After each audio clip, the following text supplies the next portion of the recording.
के चैंपियन, एक ऐसा लाइव कार्यक्रम जिसमें हम हर सोमवार आपको रूबरू करवाते हैं एक नए खिलाड़ी से। वो खिलाड़ी चैंपियन हो सकते हैं, वो खिलाड़ी हो सकता है कुछ खेल खेल रहे हो या उन्होंने खेलना शुरू ही किया हो। बस हम ये देखते हैं कि वो इस फील्ड में यानी कि वो किसी खेल से जुड़े हुए हैं या नहीं, और अगर होते हैं तो उनको हम इस प्रोग्राम में शामिल करते हैं। तो आज फिर से हमारे साथ है एक महान हस्ती। वैसे इनके इंट्रोडक्शन से पहले मैं आपको बता दूं कि जहां तक हमारे देश का सवाल है, हमारे जो देशवासी है उनके दिलों पर राज करता है क्रिकेट। तो आज हमारे साथ एक क्रिकेट कोच ही होने वाले हैं। क्रिकेट से रिलेटेड कुछ सवाल है आपके मन में, टेक्निक से रिलेटेड कुछ सवाल है आपके मन में, तो पूछेगा।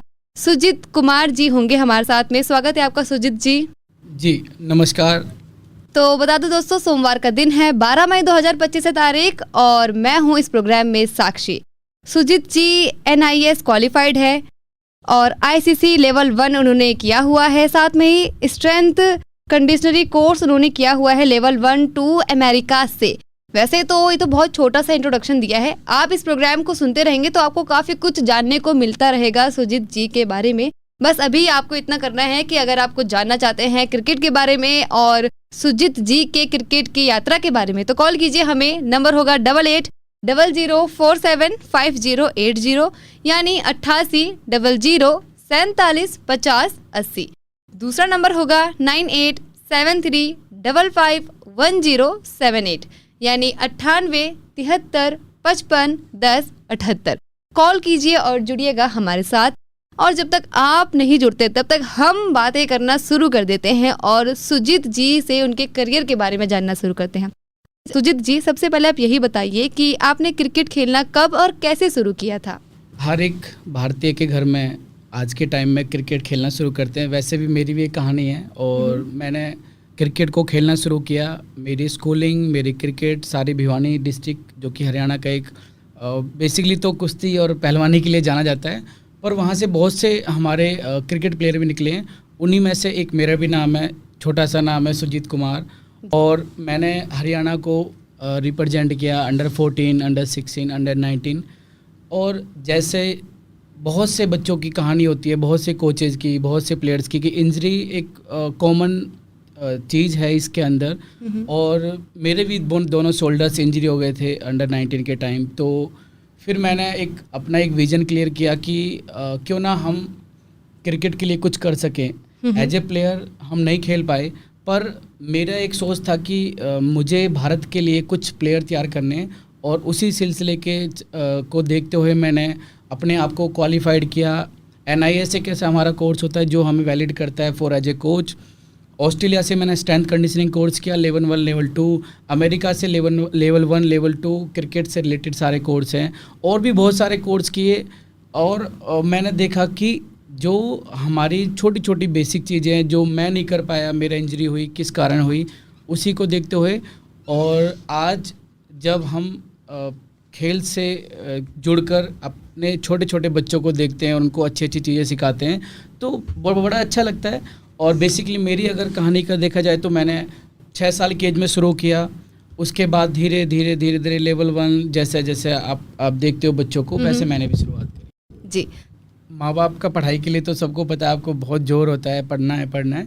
तो मैं पढ़ाई में अच्छा था, इसीलिए उनका फोकस कभी स्पोर्ट्स को नहीं था। उनका यही था कि पढ़ाई करके आगे कुछ अच्छा सेटल होना है। अच्छा। पर जब मैंने खेलना शुरू किया, बहुत छोटी सी एज में बड़े बड़े प्लेयर्स के साथ रिप्रेजेंट किया, छोटी सी एज में रन बनाए। मैं as a wicket keeper batsman खेला हूँ हरियाणा से। तो पेरेंट्स ने भी फिर सपोर्ट करना शुरू किया, और बस वहीं से एक शुरुआत थी। तो जैसा अभी आपने बताया कि आपके फैमिली बैकग्राउंड नहीं है खेल में, तो आपको प्रेरणा कैसे मिली कि मैं अब क्रिकेट में खेलूंगा? नो, बेसिकली मेरे ब्रदर हैं, वो भी हरियाणा से Ranji trophy plus under 19 India खेले हैं, और अभी हरियाणा पुलिस में इंस्पेक्टर हैं। अच्छा। यस। और मेरी भाभी हैं, वो भी क्रिकेट से बिलोंग करते हैं, वो भी हरियाणा की कोच हैं वुमेन्स की। तो ऐसा नहीं है कि हमारा बैकग्राउंड स्पोर्ट्स से नहीं है, बट मेरे को लेके उनको थोड़ा था कि पढ़ाई ज़्यादा इंपॉर्टेंस है और पढ़ाई करनी चाहिए, क्योंकि कहते हैं कि एक घर में एक स्पोर्ट्समैन होता है तो चलता है। तो ये था कि भाई छोटा है घर में तो पढ़ाई करे तो ज़्यादा अच्छा है। और जब क्रिकेट को उन्होंने इम्पोर्टेंस दी, देखा कि मेरे अंदर भी कैपेबल है कि भाई मैं भी कर सकता हूँ, तो उन्होंने फिर सपोर्ट करना शुरू किया। अच्छा, यानी आप अपने भाई को देख के मोटिवेट हुआ करते थे? यस, डेफिनेटली जी जी जी। तो आपने किन किन स्तरों पर क्रिकेट खेला है? सबसे पहले क्या होता है मैम, क्रिकेट में छोटे छोटे लेवल्स होते हैं। जैसे कि आप एक अकेडमी स्तर पे मैच खेलते हो। हमारे जो स्टेडियम था, गवर्नमेंट स्टेडियम था, पहले वहाँ हमने प्रैक्टिस करनी शुरू करी। उसके बाद मैचेस खेले, परफॉर्म करने के बाद हम सिलेक्ट होते हैं डिस्ट्रिक्ट के लिए। डिस्ट्रिक्ट में अच्छा करने के बाद हमारा कैंप लगता है, जो कि नेशनल लेवल का कैंप होता है। उसमें जो परफॉर्म करता है उसके बाद आप हरियाणा या जो भी आप स्टेट से बिलोंग करते हो वहाँ से आप रिप्रेजेंट करते हो। अच्छा। तो मैंने अंडर 14, अंडर 16 को रिप्रेजेंट किया। अंडर 19 के वक्त मुझे चोट लगी थी दोनों शोल्डर्स में। देन उसके बाद थोड़ा सा जो एज ए प्लेयर मैं खेलना चाह रहा था वो स्टॉप हुआ। पर मेरा ये था कि जितना हो सके मैं खेलूं, देन उसके साथ साथ एज ए कोच इंडिया को एज ए प्लेयर तैयार कर सकूं। यानी आपने अपनी कोच की भूमिका बहुत जल्दी ही शुरू कर दी। यस मैम, क्योंकि बेसिकली क्या होता है मैम, वहाँ मैं जब इस स्ट्रगल करता हूँ एज ए शोल्डर, अपने शोल्डरों को ठीक करके फिर से करता हूँ, तो कम बैक करना स्पोर्ट्स के अंदर बहुत कठिन है। बिकॉज कोई भी इंजरी हो आपकी बॉडी के अंदर, आपको अगर 1% कोई भी इंजरी होती है तो आपको जल्दी से जल्दी डॉक्टर से रिकमेंड करके उसको फाइनलाइज करके उसको रिमूव कराना है।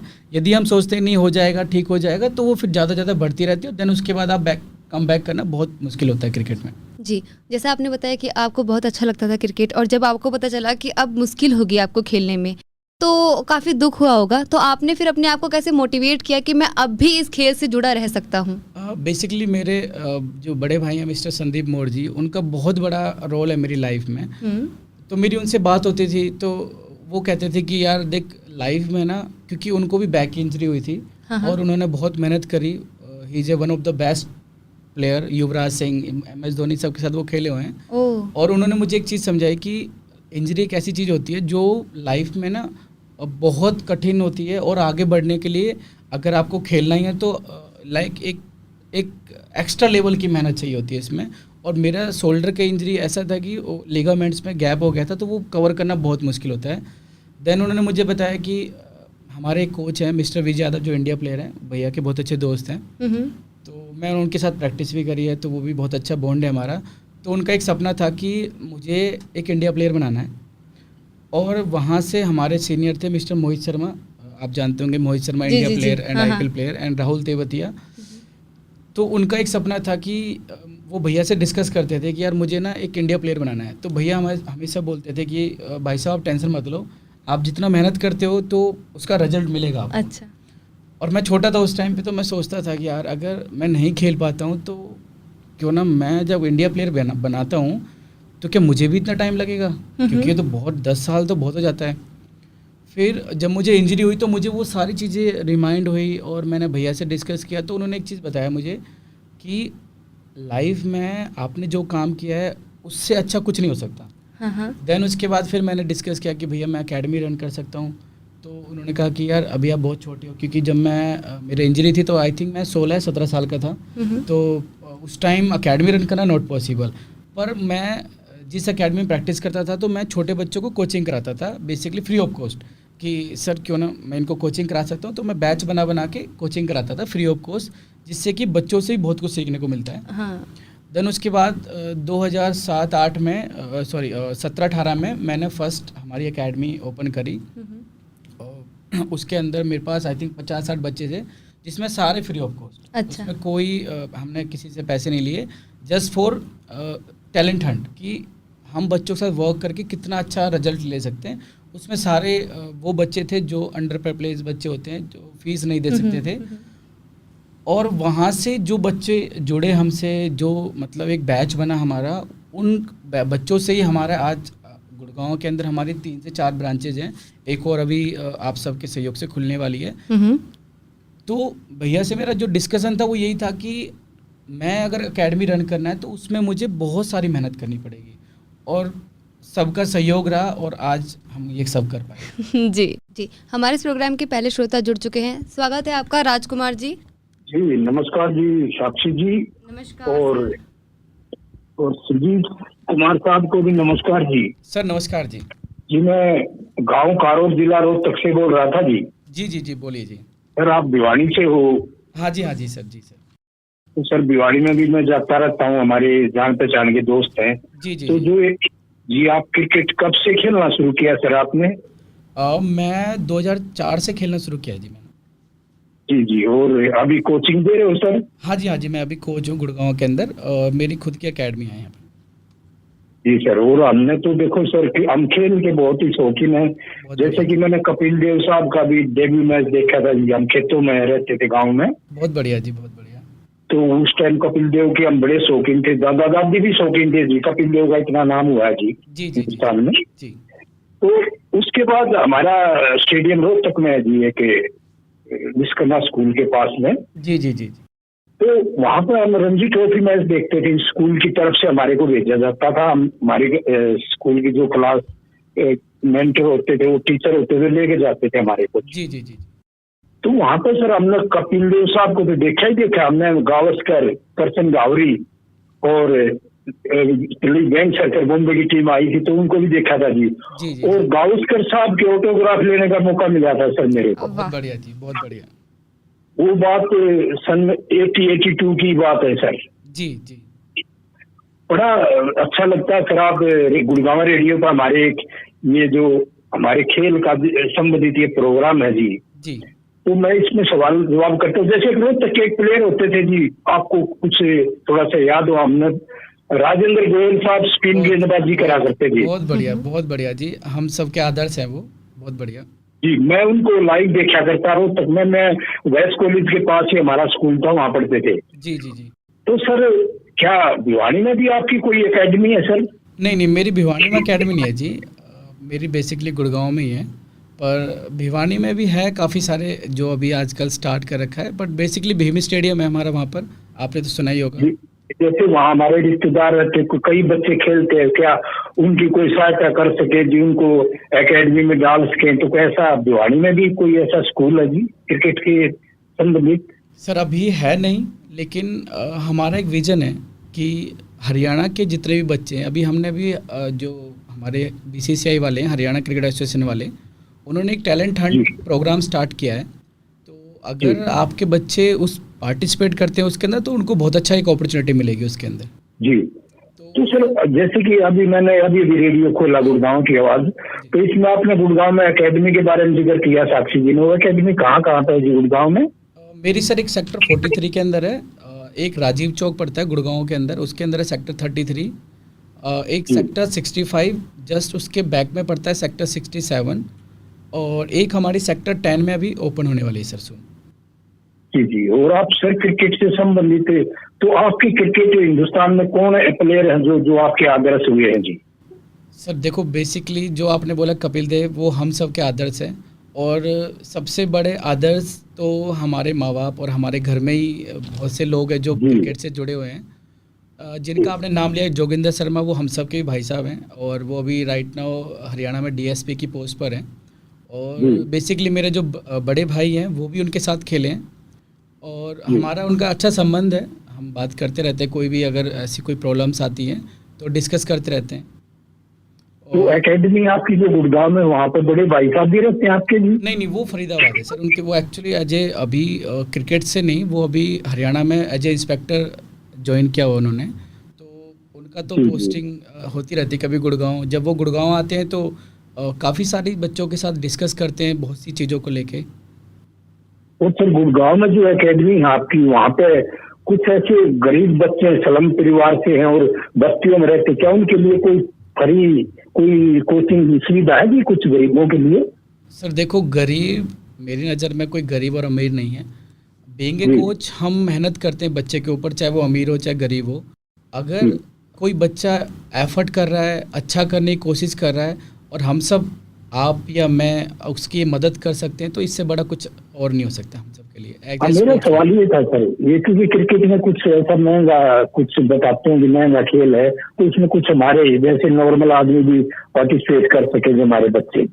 बिल्कुल सर, देखो क्रिकेट जिस टाइम की आप बात कर रहे हो, कपिल देव जी की या जोगिंदर शर्मा जी की भी, उस टाइम पे क्रिकेट में ना एक ऑप्शन था कि आपको इंडिया खेलना है, और सब बच्चे इंडिया के लिए मेहनत करते थे। आज के टाइम अगर आप देखते हो तो हर एक स्टेट का अलग अलग मंच तैयार हो चुका है। जैसे कि आप किसी भी स्टेट में देखते हो, उन्होंने अपनी अपनी प्रीमियर लीग स्टार्ट कर दी है। IPL जैसा बड़ा एक फेमस जो लीग होती है हमारे भारत के अंदर, तो बहुत से ऑप्शन आज के टाइम में हो चुके हैं, और इसमें ऐसा नहीं है कि आपका बच्चा अगर टैलेंटेड है तो पैसा ही ज़रूरी है। टैलेंट और उसकी परफॉर्मेंस और उसकी मेहनत, ये अगर उसके अंदर है तो बहुत सारी अपॉर्चुनिटी मिलती है उसके लिए। और सर एक लास्ट सवाल है मेरा, आजकल क्रिकेट काफी ऊंचाइयों पे हर खूब नाम है, और इसमें विराट कोहली का नाम सबसे ऊपर आता है आजकल, तो इनकी संन्यास के बारे में टेस्ट क्रिकेट में कुछ चर्चाएं हैं, आपके कैसे विचार है, उनको संन्यास लेना चाहिए अभी भी? सर देखिए, ये एज ए प्लेयर उसका निजी फैसला होता है, क्योंकि आपका बच्चा एक अच्छे लेवल पे क्रिकेट खेलता है और अपने भारत का नाम रोशन करता है, तो ये उसका निजी डिसीजन होगा कि वो कब तक खेलना चाहता है।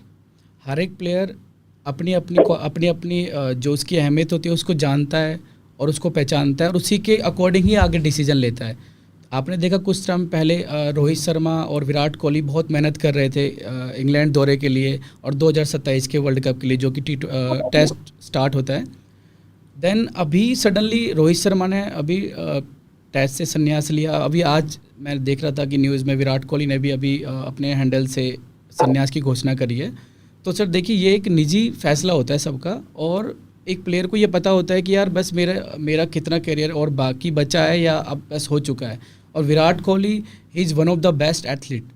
उसने जो भारत के लिए किया है, सचिन के बाद शायद मुझे लगता है आगे तो बहुत सारे प्लेयर कर सकते हैं, ऐसा नहीं है कि वो यही है, क्योंकि आज के टाइम पे क्या हमारी जो आने वाली जनरेशन है वो बहुत स्ट्रॉन्ग, बहुत पावरफुल और बहुत स्ट्रॉन्ग मोटिवेट है। तो ये तो उसका खुद का डिसीजन है विराट कोहली का, वो खेलना चाहे या वो संन्यास ले, और ये राइट टाइम था आई थिंक, मुझे लगता है जी। सर मेरा थोड़ा सा अपना एक पर्सनली सवाल में चाहता था कि हमारे बहुत सारे श्रोता है, हमारे बहुत सारे खेल के सारे वाले हैं, वो 10,000 रन पूरे कर लेते टेस्ट क्रिकेट में, तो एक थोड़ा सा और अच्छा लगता है, वो थोड़े से 800-700 रन पीछे है। मेरा ये था सर। देखिए, ये मेरा और आपका एज ए फैंस अगर हम सोचते हैं तो बहुत अच्छा सवाल है, और अगर एज ए प्लेयर सोचते हैं तो ये उसका निजी, अब सबका देखो सर निजी लाइफ है और निजी डिसीजंस होते हैं। अगर मेरे और आपके कहने से अगर वो खेल सकते तो हम चाहते हैं कि वो 4-5 साल और खेलें, ताकि वो और ज़्यादा 100 बनाए, भारत का और नाम रोशन करें। पर क्या होता है सर, एक लाइफ जो एज ए स्पोर्ट्समैन की लाइफ होती है सर, उसमें कुछ डिसीजंस ऐसे निजी होते हैं जो उनको लेने पड़ते हैं राइट टाइम पर। जी सर, बहुत अच्छा लगा सर, आप ये गुड़गांव की आवाज़ पर इतनी अच्छे खेलों के बारे में जानकारियाँ दे रहे हो, मेरे को बहुत अच्छा लगा सर। और आपको नमस्कार सर। नमस्कार, बहुत बहुत शुक्रिया आपका राजकुमार जी जुड़ने के लिए। और राजकुमार जी की तरह अगर हमारे और श्रोता भी हमें कॉल करना चाहते हैं तो जरूर कॉल कीजिएगा दोस्तों। आप सुन रहे हैं गुड़गांव की आवाज़ रेडियो 107.8 FM पर आज के चैंपियन लाइव कार्यक्रम, जिसमें हमारे साथ है क्रिकेट कोच सुजीत कुमार जी।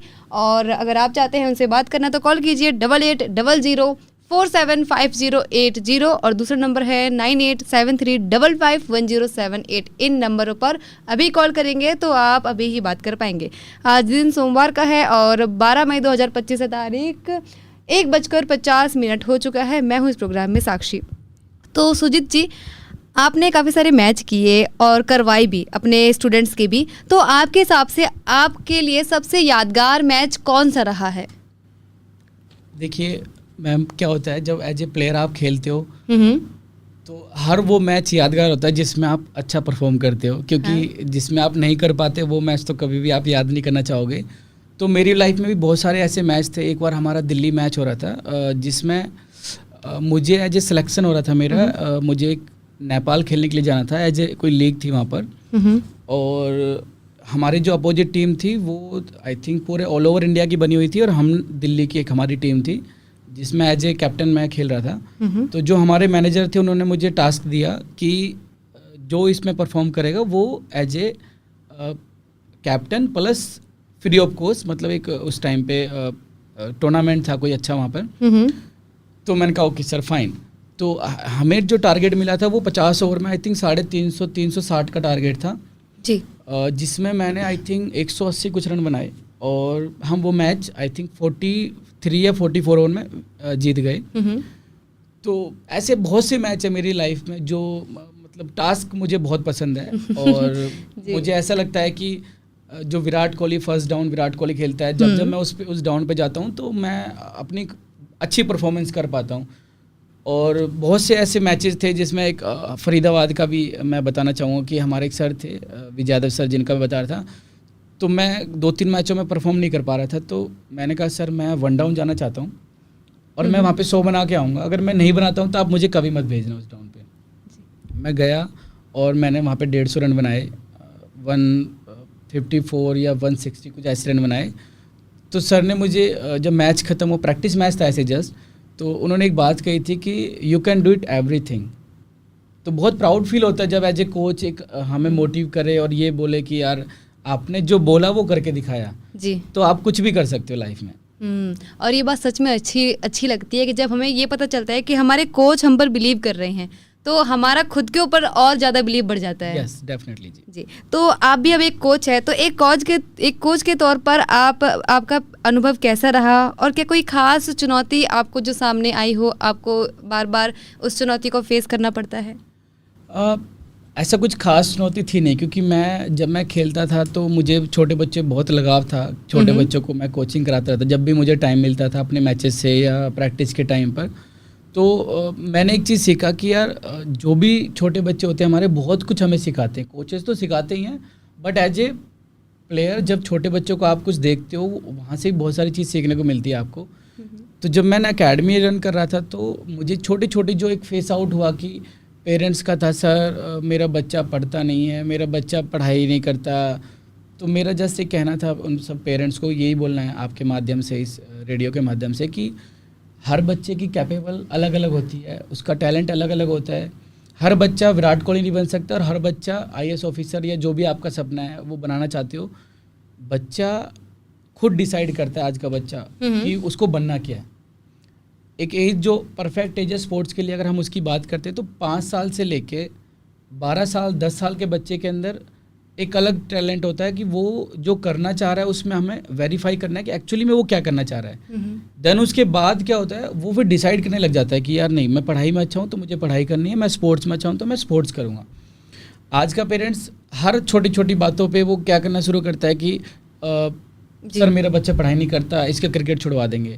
तो ये एक हमारे लिए एज ए कोच, हम मेरे लिए नहीं सब कोचेज़ के लिए बहुत बड़ा चैलेंज है, क्योंकि अगर आपका बच्चा पढ़ाई नहीं कर रहा तो उसका क्रिकेट छुड़वाना एक सॉल्यूशन नहीं है जी। सॉल्यूशन ये है कि वो करना क्या चाह रहा है। हो सकता है कि वो स्पोर्ट्स में और ज़्यादा टाइम देना चाहता हो, और इतना आप उन पे बिलीव रखिए अपने बच्चों के ऊपर कि वो अगर स्पोर्ट्स से जुड़े रहते हैं तो वो कभी भी कहीं पे मात नहीं खाएंगे जी। स्पोर्ट्स के अंदर भी आज के इतनी सारी अपॉर्चुनिटी है कि शायद जब पढ़ने के बाद भी बच्चा नहीं कर पाता, वो स्पोर्ट्स से इजीली कर पाता है। हाँ जी, बहुत अच्छा आपने संदेश दिया उन परिवार वालों को और उन माता पिता को भी जो अक्सर मतलब काफ़ी जगह पर ये माना जाता है अक्सर आज भी कि पढ़ाई करोगे तो ही कुछ अच्छा हो पाएगा और स्पोर्ट्स यानी खेल कूद में कुछ खास आपका करियर नहीं है। लेकिन फिर भी हरियाणा और हमारा देश अब खेल के विषय में काफ़ी ऊपर हो चुका है और काफ़ी तवज्जो भी दी जा रही है हरियाणा में, जो कि बहुत एक अच्छी बात है। तो सुजीत जी, जब आप अपने बच्चों का या उन स्टूडेंट का एडमिशन लेते हैं अपनी कोचिंग में, तो आप क्या क्या चीज़ें देखते हैं कि इस बच्चे में ये गुण होना चाहिए तो ही मैं इसको अपने एकेडमी में लूँगा, या कोई टेस्ट करवाते हैं, कैसे लेते हैं?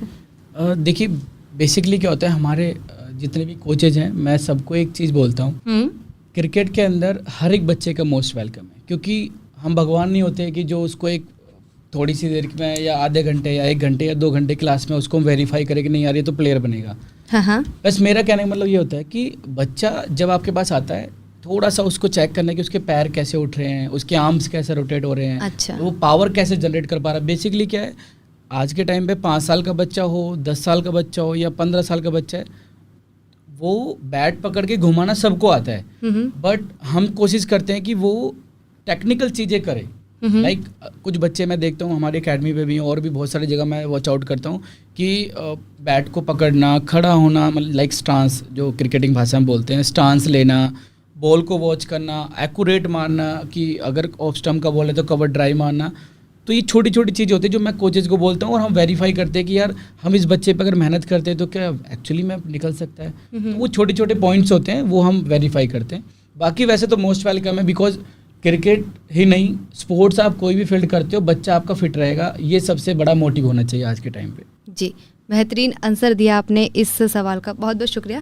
और सुजीत जी, अब एक बार आप ये भी बताइए कि जो बच्चे खेल रही हैं, आपके हिसाब से अगर कोई बच्चा क्रिकेट खेल रहा है तो उसे क्रिकेट खेलने से क्या क्या फ़ायदे हो सकते हैं? देखिए मैम, सबसे बड़ा और सिंपल तरीका है, आपका बच्चा अगर स्पोर्ट्स कर रहा है, बीइंग ए पेरेंट्स, तो आपका बच्चा वहाँ से कुछ गवा के नहीं आ रहा, कुछ पाके आ रहा है।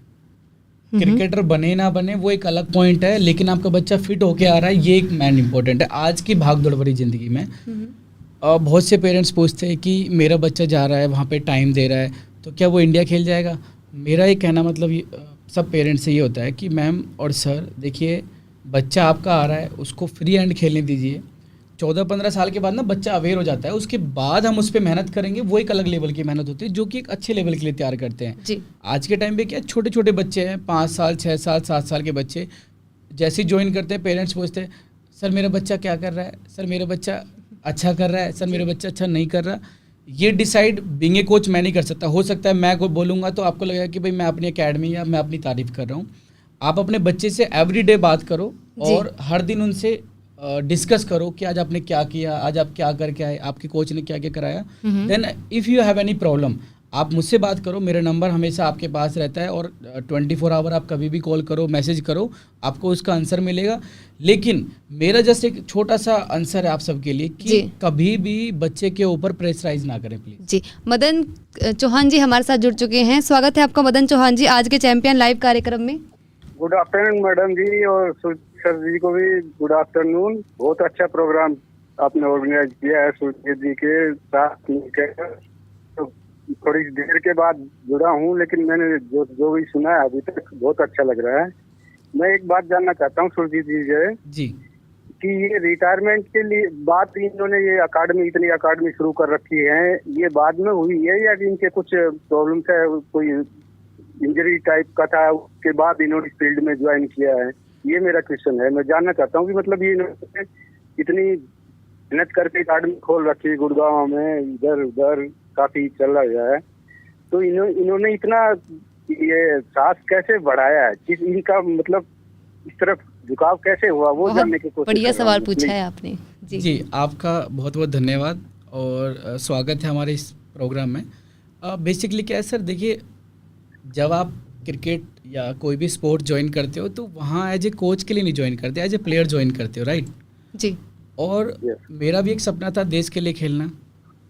अनफॉर्चुनेटली मैं नहीं खेल पाया या मेरा इंजरी हो गई, उसमें मेरा और भगवान का तो मैं कोई वो नहीं कर सकता, क्योंकि कहीं ना कहीं हमारी कुछ मिस्टेक्स होती हैं।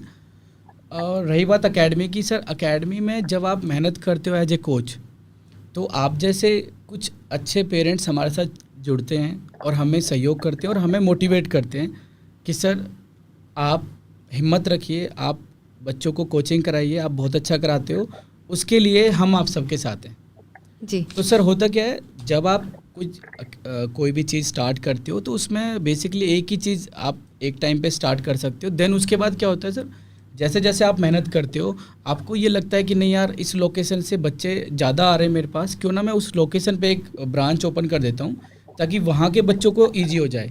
बिकॉज बीइंग ए कोच मैं चाहता हूँ कि एक बच्चे को उसके घर के लगभग 500 मीटर या 1 किलोमीटर के दायरे में उसको प्रैक्टिस मिलनी चाहिए, क्योंकि अगर वो 5-6 किलोमीटर दूर जाता है प्रैक्टिस करने तो उसका 1 घंटे का टाइम ख़राब होता है।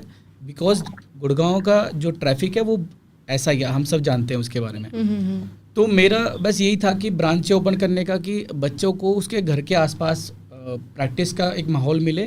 देन उसी के हिसाब से हमने फिर ये सारी एकेडमी ओपन करी है जी। अच्छा साक्षी जी। जी जी बिल्कुल बताएं। हेलो। हाँ जी। मैं ये अभी पूछ रहा हूँ, दूसरा क्वेश्चन ये है कि ये अभी इन्होंने बताया कि इंजरी हो गई थी, मतलब इंजरी मतलब एक तो ऐसे हो सकती है कि मतलब आप टोटली भी नहीं कर सकते, कुछ नहीं कर सकते, और उसके बाद आपने इतना इनिशिएटिव लेके ये जो इतना बड़ा अकाडमी का स्टेट बनाया स्टेचर, तो इंजरी किस टाइप की हुई वो मैं जानना चाहता हूँ। बंदे ने कितनी मेहनत की है सुजीत जी ने जी। मेरा जानने का वो जिज्ञासा है तो, कि मतलब ऐसे कोई और दूसरा सुने तो वो बेचारा वो भी कर सकता है और हेल्प भी मिलती है, ये भी बात है। तो मदन चौहान जी भी जानना चाहते हैं कि सुजीत जी आपने कहा था कि आपको आपकी इंजरी हुई थी तो आपको खेल छोड़ना पड़ा है ना, तो कितनी बड़ी इंजरी थी कि आपको खेल छोड़ना पड़ा, लेकिन उसके बावजूद आप अभी एकेडमी चला पा रहे हैं? सर ये सवाल है ना आपका। Yes yes right madam, you are right. जी जी जी सर, मेरा क्या था, जब मैं अंडर 19 खेल रहा था तो एक हमारा जो हरियाणा का कैंप लगता है उसमें मैं जब मैंने कट मारते टाइम मेरी बैटिंग और हमारा कैंप लगता है उसमें, तो कैंप के अंदर बैटिंग बॉलिंग कराई जाती है, आप सब जानते होंगे जो जुड़े हुए हैं स्पोर्ट्स से। तो मेरे क्या हुआ सर, मेरे जो लिगामेंट्स है उसके अंदर गैप हो गया था, और as a wicket keeper batsman wicket keepers को तो शोल्डर इंजरी, फिंगर इंजरी बहुत ज़्यादा होती है। जब मैं खेलता था तो क्योंकि मैं गवर्नमेंट एकेडमी से बिलोंग करता था जो हमारे भिवानी डिस्ट्रिक्ट के अंदर है, तो इतने ज़्यादा अपॉर्चुनिटी नहीं थी। आज के टाइम पे तो अलग से आपको फिटनेस ट्रेनर मिलते हैं, आपको फिटनेस कोच मिलते हैं, और आपको साइड आर्म्स अलग से कोचेस जो कि आपके हर एक पॉइंट्स को रीच आउट करते हैं और उस चीज़ को वेरीफाई करते हैं और उस पर वर्क करते हैं। मुझे जब इंजरी हुई उस टाइम मुझे ऐसा लगा कि क्योंकि बोलते हैं सर जो गांव से बिलोंग करते हैं बच्चे, उनको ऐसा लगता है कि नहीं यार इट्स ओके, सब ओके है, कोई प्रॉब्लम नहीं है। बट जब धीरे धीरे ज़्यादा बढ़ने लग गई थी तो उसमें खर्चे भी ज़्यादा बढ़ने लग गए थे, तो मुझे ऐसा लगा कि यार अब मेरा खेलना थोड़ा सा मुश्किल हो सकता है, क्यों ना मैं अब अपना जो लाइन है उसको मैं एज ए कोच डेवलप करने की कोशिश करूं। बेसिकली जो मेरे ब्रदर हैं उनके बारे में मैंने बताया कि वो भी उनको भी बैक इंजरी हुई थी और वो एक बहुत अच्छे प्लेयर रहे हैं जो कि हरियाणा के, उन्होंने एक अच्छे लेवल का क्रिकेट खेला और अभी हरियाणा पुलिस में एज ए इंस्पेक्टर अपना सेवा दे रहे हैं। तो जब हम डिस्कस करते हैं फैमिली के अंदर, तो मैंने उनसे यही डिस्कस किया, तो उन्होंने मुझे एक बात कही कि यार देखो एज ए प्लेयर आपने बहुत मेहनत करी, हर किसी को इंडिया मिलना नॉट पॉसिबल, पर अगर आप एज ए प्लेयर इंडिया नहीं खेल पाए तो अब आप एज ए कोच इस फील्ड के अंदर अपना सपना पूरा कर सकते हो। तो मैंने उसी चीज़ को सोच के अपने आप को क्वालिफाइड किया, अपने हर एक चीज़ पे वर्क किया। जैसे कि मुझे जो इंजरी हुई, मेरी कुछ मिस्टेक्स थी, उन पे वर्क करके मैं चाहता हूँ कि अब जो बच्चे आज के टाइम में जो हमारी अकेडमियों में हैं या मैं जिस कैंप वगैरह में जाता हूँ, लोगों से मिलता हूँ, तो मैं यही चीज़ पे बात करता हूँ कि प्लीज़ बच्चों की फ़िटनेस, उनके बॉडी पार्ट पे वर्क करो। क्योंकि देखो टेक्निकल चीज़ें तो आज के टाइम में बच्चा सीख जाता है, क्योंकि आजकल यूट्यूब्स और बहुत सारे सोशल मीडिया, वहाँ से बच्चा सीखता रहता है हर एक प्लेयर से। पर जो उसकी एक्चुअली बॉडी पे वर्क कर सकता है कोई, तो वो एक कोच है। और हमने उसी चीज़ पे वर्क किया सर, और उसी चीज़ को ध्यान में रखे हुए हमने सारी चीज़ स्टार्ट करी है सर। बहुत बहुत बढ़िया, बहुत बढ़िया। बस मेरे को तसल्ली होगी, मतलब कि आपने रियली सफर किया है, उस सफर को में से निकल के आपने जो आप नहीं कर सके या इंजरी के कारण या जो रीजन हुआ, उसको आपने आगे बढ़ाते हुए नई जनरेशन को एक बहुत अच्छा मौका दे रहे हो। चाहे वो गरीब परिवार से हो, अगर वो टैलेंटेड होगा तो वो हेल्प करने वाले बंदे आप जैसे भी हैं, और शहरों में गाँव में भी ऐसे भी होते हैं, इन्हीं बंदे में टैलेंट है, बंदा आगे जाएगा। अभी ये IPL चल रहे थे, इस बंदे ने 15 साल वाला था, उसका नाम तो मेरे को याद नहीं, सौरभ है या कुछ ऐसा नाम है। तो बंदों को सभी का झुकाव हो जाता है उस तरफ। अगर वो गरीब परिवार से था, उन्होंने जमीन खरीदा थी, उसका इंटरव्यू सुना था मैंने उसकी मम्मी पापा का। अभी मैंने खुद जमीन खरीदी थी, मैंने बच्चे का आगे बढ़ाने के लिए मैंने वो खरीदी हुई जमीन बेच कर इसको ही किया है, और उस बंदे ने प्रूफ किया है। तो ऐसी ऐसी बातें सुनेंगे, आपके थ्रू बजाएंगे, कोई बताने वाला होगा कि भाई वही अप डाउन तो होता रहता है, कभी किसी के पास पैसे हैं, किसी के पास नहीं है, नहीं होते भी कोई भी हेल्प कर देता है। जो क्रिकेट प्रेमी है या जो जिस खेल से अच्छा लगाव रखता है, तो वो हेल्प करते हैं, कोई भी होते।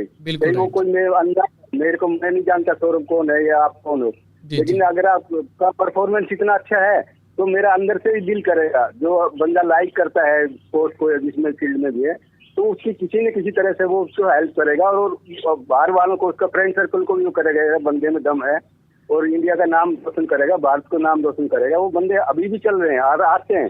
जी जी जी बिल्कुल। तो ये सब अच्छी बात, इसलिए आप फील मत करना कि मैंने आपकी इंजरी के बारे में पूछा, ये ऐसे कि इस क्वेश्चन कैसे कर लिया। तो मैं ये सब पब्लिक को या किसी को जो सुनेंगे तो लगेगा भाई ये इसकी मतलब आप अगर ठान लो तो किसी स्टेज पे ऊपर तक पहुंचने में कोई कमी नहीं होती। हैंडीकैप भी कर रहे हैं, सब कुछ कर रहे हैं। जी जी जी। तो ये बहुत अच्छी बात, इसलिए मैंने क्वेश्चन किया। मैं सुन रहा था बीच में, फिर मैं थोड़ा कोई आ गया था, तो मैं आपकी ये इंजरी वाली बात सुन नहीं पाया प्रॉपर, इसलिए मैंने किया था। Thank you Surjit ji, welcome sir. Sakshi madam ji, आपको बहुत बहुत धन्यवाद, ऐसे प्रोग्राम ऑर्गेनाइज कर रहे हो आप।